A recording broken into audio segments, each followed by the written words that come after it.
নমস্কার, আমি ডক্টর পারিজাত দেবচৌধুরী, consultant interventional cardiologist. প্রথমেই আপনাদের সবাইকে জানাই শারদীয় শুভেচ্ছা। পুজো আসছে, পুজোর আনন্দে সবাই মেতে উঠবে, অনেক হই হুল্লোড় হবে।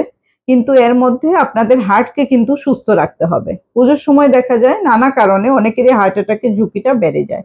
পুজোতে কয়েকটা জিনিস আপনারা লক্ষ্য রাখবেন। আমি কিছু টিপস দিচ্ছি যাতে পুজোর সময় আপনাদের হার্ট অ্যাটাক যাতে না হয় আর তার থেকে আপনারা যাতে দূরে থাকতে পারেন। পুজোতে যখন আপনারা বাইরে বেরোবেন তখন খুব বেশি অয়েলি ফুড বা খুব প্রসেসড ফুড, খুব বেশি মিষ্টি, খুব বেশি নোনতা খাবার খাবেন না। চেষ্টা করবেন অয়েলি ফুড বেশি না খাবার। পুজোতে যখন বাইরে প্যান্ডেল হপিং এ যাচ্ছেন খুব বেশিক্ষণ দাঁড়িয়ে থাকলে যদি মনে হয় আপনাদের বুকে অসুবিধা হচ্ছে, অস্বস্তি হচ্ছে বা পেইন হচ্ছে, সঙ্গে সঙ্গে কিন্তু ভিড় থেকে বেরিয়ে আসবেন, এসে বিশ্রাম নেবেন। যদি সরবিট্রি সঙ্গে থাকে সেটা জিভের তলায় দেবেন।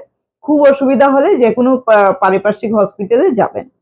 পুজোর সময় অনেকেই দেখা যায় রাত্র জেগে সারা রাত জেগে প্যান্ডেল হপিং করছে, সেটা কিন্তু একদম করবেন না, কারণ ঘুম খুব জরুরি। ঘুমের ব্যাঘাত হলে তার থেকে হার্ট অ্যাটাক হতে পারে। পুজোতে আবার এটাও দেখা যায় অনেকেই বেশি করে ড্রিঙ্ক করছে, স্মোকিং বেশি করছে, নানা ধরনের এডিকশনের মাত্রা বেড়ে যায়। এই দুর্গাপুজো কিন্তু আনন্দের উৎসব, এটা আসক্তির উৎসব নয়, তাই আপনারা যে কোনো ধরনের আসক্তি থেকে দূরে থাকবেন। প্যান্ডেল হপিং করার সময় অবশ্যই বেশি করে জল খাবেন, কারণ জল কম হলে তার থেকে ডিহাইড্রেশন হয়, এর থেকে হার্টের প্রবলেম হতে পারে। যাদের অলরেডি ডায়াবেটিস বা হাইপারটেনশন বা থাইরয়েড এই ধরনের রোগ রয়েছে তারা কিন্তু নিয়মিত মনে করে ওষুধগুলো নেবেন। পুজোতে বেরোবার সময়ও প্রেশারের ওষুধ কিন্তু অবশ্যই খেয়ে বেরোবেন।